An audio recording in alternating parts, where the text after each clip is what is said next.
नमस्कार प्रेक्षकांनो, या मालिकेच्या आजच्या जबरदस्त भागामध्ये आपलं स्वागत आहे. आणि त्यामध्ये स्वानंदीचे बाबा आता रस्त्याने जात असताना आता गुंड हे स्वानंदीच्या बाबांना घेरतात. स्वानंदीचे बाबा आता घाबरलेले असतात आणि त्या गुंडांकडे बघत आता त्यांच्या हातात असलेली पैशाची पिशवी स्वानंदीची बाबा आता घट्ट आवळतात आणि त्या गुंडांकडे बघू लागतात. आता तो गुंड मोठे डोळे करून आता पटकन एक दांडा स्वानंदीच्या बाबांसमोर धरतो. आता त्या दांड्याला बघून अजूनच स्वानंदीचे बाबा घाबरतात. पटकन आता एक गुंड स्वानंदीच्या बाबांचा हात धरतो, तर स्वानंदीचे बाबा आता त्या गुंडाला लोटता क्षणी तो गुंड खाली पडतो आणि दुसऱ्या गुंडाला आता स्वानंदीचे बाबा लोटून बाजूला करतात. तर तिसरा गुंड स्वानंदीच्या बाबांच्या हातातील पैशाची पिशवी आता ओढू लागतो आणि त्या क्षणी तो उठून उभा राहत गुंड आता तो दांडा स्वानंदीच्या बाबांच्या डोक्यात मारता क्षणी स्वानंदीचे बाबा आता खाली कोसळतात. त्याचबरोबर ती पैशाची पिशवी तो गुंड आपल्या हातात घेतो आणि ते पैसे आता बाहेर काढून सगळ्यांना दाखवतो. बाकीचे गुंड खुश होतात आणि लगेच ते गुंड तेथून पळून जातात. त्याच वेळेस आता इकडे स्वानंदी तिच्या मोबाईलवरून तिच्या बाबांना फोन लावत असते आणि स्वानंदीचे बाबा आता खाली कोसळलेले असतात.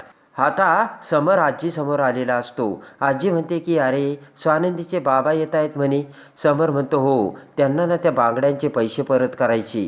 मी त्यांना सांगितलं होतं त्याची काही गरज नाही, पण ते ऐकायला तयारच नाही आहेत आजी. आजी म्हणते की त्यांच्या बायकोंच्या चुकीच्या वागण्यामुळे त्यांनासुद्धा त्रास झालाच असेल ना रे समर. तेवढ्यात आता मल्लिका तिथे येते.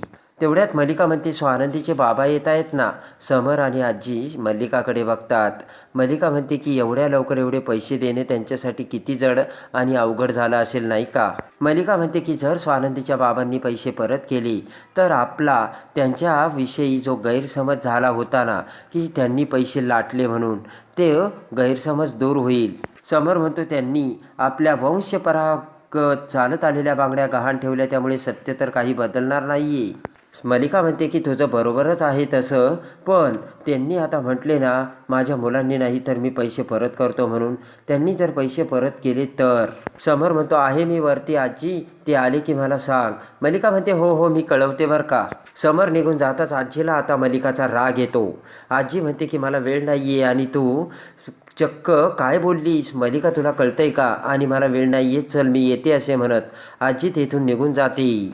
आणि तेवढ्या तिकडे आता स्वानंदीचे बाबा उठ्ठा क्षणी स्वानंदीचा फोन आता त्यांना आलेला असतो. पटकन आता रडतच स्वानंदीचे बाबा तो फोन घेतात. स्वानंदी म्हणते हे बघा बाबा, आता तुम्ही काही बोलणार नाही आहात, अगोदर मला बोलू द्यात. स्वानंदी म्हणू लागते की बाबा तुम्ही पैशाचं काय चालवलं हे. आता स्वानंदी बोलू लागता स्वानंदीच्या बाबांचा आवाजच निघत नसतो. ते बघून आता स्वानंदी घाबरते आणि म्हणते काय झालं बाबा, तुम्ही कुठे आहात, तुम्हाला दाप लागली की काय.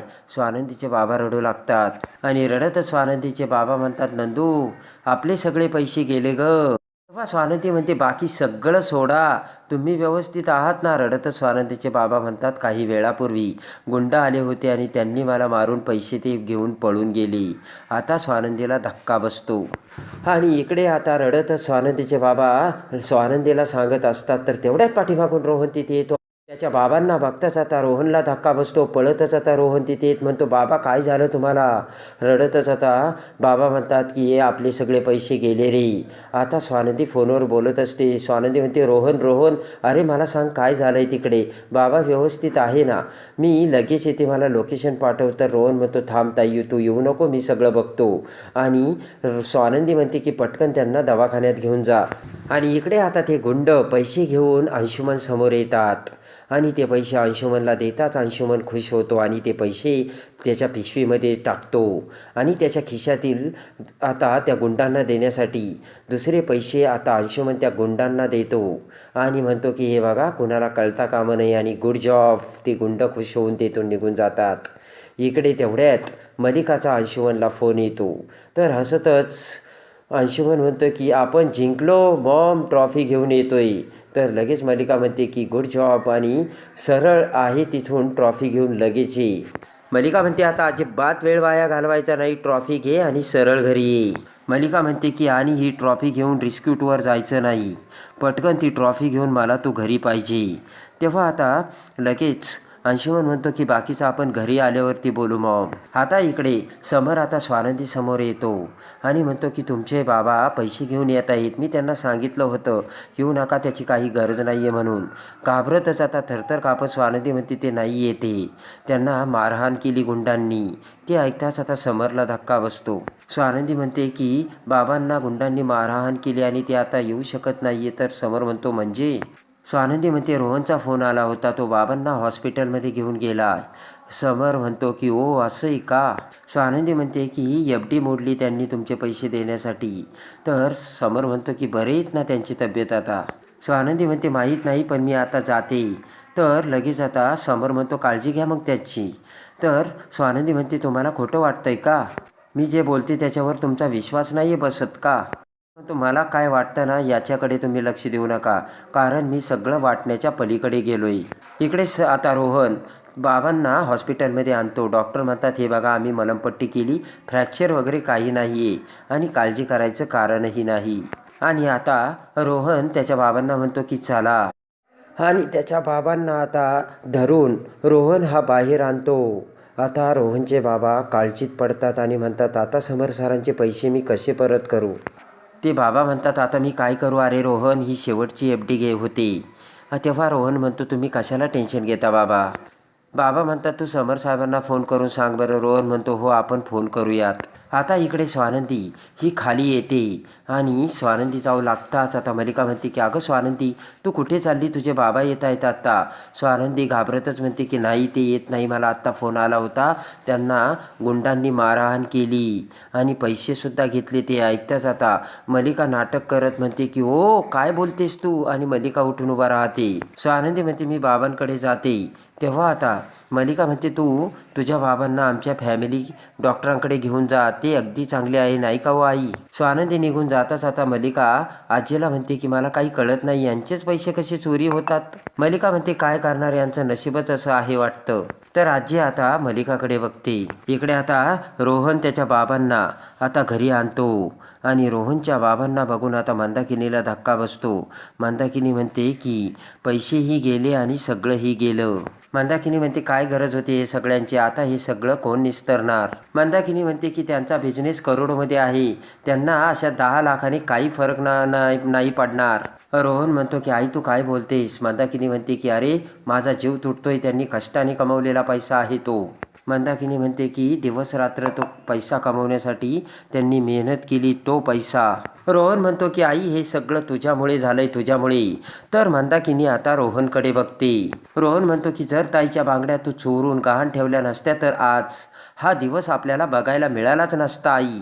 रोहन म्हणतो की राजवाड्यांच्या बांगड्यावर फक्त नंदुताईचा हक्क होता आणि तू त्या बांगड्या चक्क पिढीवरती गहाण ठेवल्यास. आणि रोहन म्हणतो की आत्ता तरी तुझ्या वागण्यात पश्चाताप दिसू दे, आणि आई आता आम्हा सगळ्यांना तुझी लाज वाटायला लागली.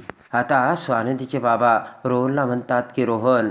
तर रोहन म्हणतो बाबा मला बोलू द्या, मला आता गप्प करू नका तुम्ही, मला बोलायचंच होतं हे. आता इकडे रोहन हा बाहेर येतो. तर बाबा म्हणतात की हे बघ तिला समज नाही आहे, तिचं सोडून ते अगोदर समर साहेबांना फोन लाव. आता समर इकडे त्याच्या बेडरूममध्ये असतो. तर तेवढ्यात दरवाजा उघडून कॉफी घेऊन येत. मलिका म्हणते येऊ का रे. समर म्हणतो काकू तू कशाला आलीस ग कॉफी घेऊन.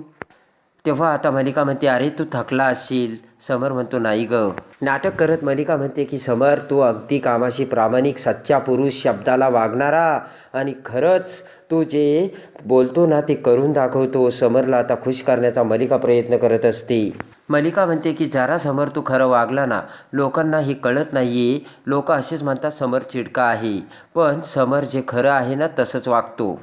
मलिका म्हणते स्वानंदीच्या बाबांना गुंडांनी मारहाण केली म्हणे, आपल्याकडेच ते पैसे घेऊन येत होते म्हणे.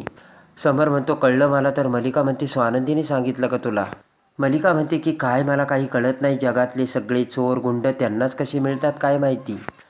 एक तर त्यांच्याकडे चोरी होत असते, नाही तर दागिने गाळ होत असतात. मलिका म्हणते की आपल्या सगळ्यांना माहिती आहे तिच्या आईने लग्नामध्ये काय केलं ते, पण मी तुला सांगते स्वानंदी आणि तिचे वडील तसे नाही आहेत. मलिका म्हणते समर, मी आता तुला एक सांगू का, तू आता त्यांच्याकडे ते पैसे मागूच नको आणि ती अपेक्षा ठेवूच नको. मलिका म्हणते जाऊ दे रे, चोर पण बघणारे तेच सापडले त्यांना चोरी करायला. आता मलिका म्हणते की ठीक आहे मी जाते बरं का. मलिका जाता क्षणी इकडे रोहनचा समरला फोन येतो. समरला फोन येता क्षणी आता रोहन म्हणतो की हे बघा बाबा तुमच्याकडे पैसे घेऊन येत होते, पण त्यांना ना गुंडांनी घेरलं आणि पैसे घेऊन गेले. तर समर म्हणतो कळलं मला, आता कसे आहेत ते. तेव्हा रोहन म्हणतो की आता ते बरे आहेत, पण त्यांना मानसिक धक्का बसलाय. आता समर म्हणतो काही मदत लागली तर सांगा मला. रोहन म्हणतो की सर आमच्यावर फक्त विश्वास ठेवा, एवढीच मोठी मदत होईल आम्हाला. तेव्हा आता समर म्हणतो रोहन तुझ्यावर विश्वास आहे. नक्की सांग मला. तुमच्याकडे एक फेवर मागू का? बोल ना, सांग ना. सर बाबा आता पूर्णपणे खचले तो. त्यांनी त्यांच्या आयुष्यभर जे पैसे कमवले होते. आता रोहन म्हणतो तुमच्याकडे एक फेवर मागू का? समर म्हणतो बोल ना. रोहन म्हणतो की बाबा आता पूर्ण खचलेत, त्यांनी आयुष्यभर कमवलेले कष्ट करून पैसे गेलेत, ते सगळे त्यांनी एफ डीमध्ये टाकले होते आणि ती एफ डी मोडून ते सगळे पैसे तुमचे परत करणार होते. आता समर म्हणतो तू पैशाचं टेन्शन घेऊ नकोस, आम्ही मागतही नाही आणि आम्हाला गरजही नाही. रोहन म्हणतो की सर तुम्ही पैशाचं काळजी करू नका, ते मी तुम्हाला शब्द देतो मी परत करेन, पण फक्त तुम्ही एकदा बाबांशी बोलताल का, त्यांना तेवढंच बरं वाटेल. आता इकडे स्वानंदी ॲटो रिक्षातून जात असते. पटकन मलिका पुन्हा स्वानंदीला फोन करते आणि म्हणते की लवकर अंधार पडायच्या आत तू सुद्धा घरी ये बरं का, आणि बरे आहेत का गं बाबा, मला चैनच पडेना म्हणून मी तुला फोन केला. मलिका म्हणते तू समरचं लक्ष देऊ नको, आणि तो ना सतत असाच वागत असतो, कारण खोटे बोलून माणसे त्यांच्याकडून पैसे उकळतात ना, म्हणून तो असा वागतो गं. मलिका म्हणते मला माहिती आहे तुम्ही खरंच खूप चांगली माणसे आहात, आणि मलिका म्हणते तुझे बाबा तर देवमाणूसच आहे. स्वानंदी म्हणते की खरंच काकू आमचे बाबा कधीच खोटं बोलत नाही आणि मी हे सिद्ध करून दाखवेन. मलिका म्हणते नको ना गं स्वानंदी, त्याची काही गरज नाही आहे. मलिका म्हणते की स्वानंदी माझा तुझ्यावर पूर्ण विश्वास आहे, तुला काही जरी लागलं तरी मला सांग.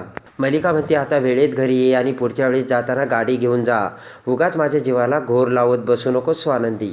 म्हणते की बरं आता ठेवते मी फोन, आणि मलिका फोन ठेवते. आणि त्यानंतर घडलेली असते एक भयानक घटना.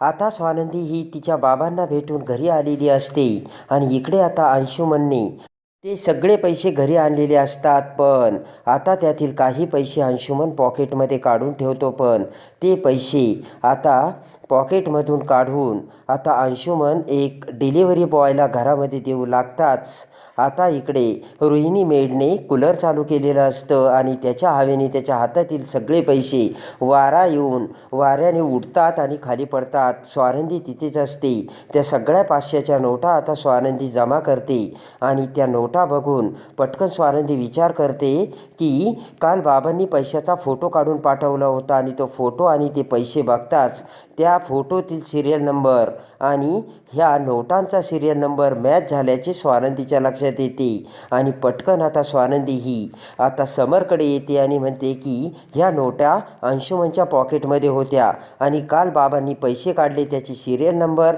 आणि अंशुमनच्या पॉकेटमध्ये नोटांचे नंबर मॅच होत आहेत.